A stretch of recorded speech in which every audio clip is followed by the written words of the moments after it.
Hey guys, Paul Morrow here again for Obsdesk.org doing a 3-minute recap for Tuesday, 4th November, Election Day. Here we go. So, of course, a lot of attention on all the various races, and particularly on New York City here, where the socialist Zohran Mamdani is reportedly the favorite.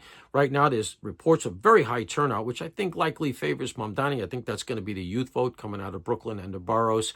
And what I think a lot of these transplanted kids don't quite realize is that the reason New York City is quote-unquote unaffordable is because of socialism.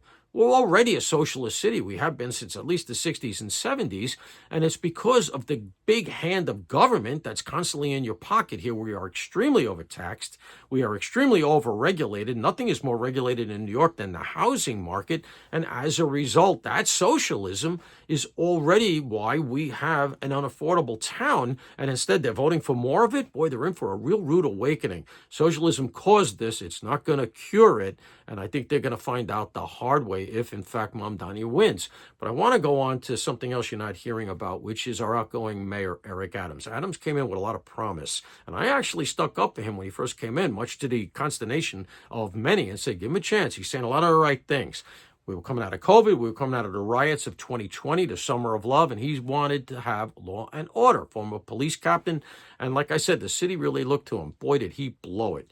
This was a fail of Shakespearean proportions, and I think he's destroyed his political career by playing to all his basest instincts. He was an experienced politician when he came in.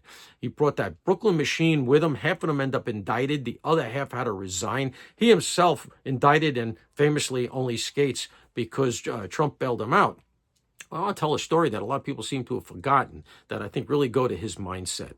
When the feds came with the search warrants before his indictment, for his 2 phones and his tablet, he handed over the tablet and the city-owned phone and said, I don't have my personal phone on me. It's home. I'll give it to you tomorrow. Now, they apparently believed him. I'm not sure that was true. But in any case, he does that, and he shows up and says, here's the phone. By the way, it was a 4-digit passcode. I changed it to 6, and I didn't want anybody to mess with it. That's the excuse. And now I forget the code. The feds never got into the phone. Now, he knows that he's going to get indicted for evidence tampering for that, and that's a felony case on the federal level. It's no joke. And he was willing to risk that instead of handing over that phone. What was on that phone? And in fact, that was the superseding indictment that was coming, evidence tampering, when Trump and the Trump DOJ interceded and dropped the case. It just shows you, in my mind, how corrupt things had gotten. He was willing to take that felony indictment rather than hand over the phone. He destroyed his career. It's a shame. Paul Morrow for the Ops Desk.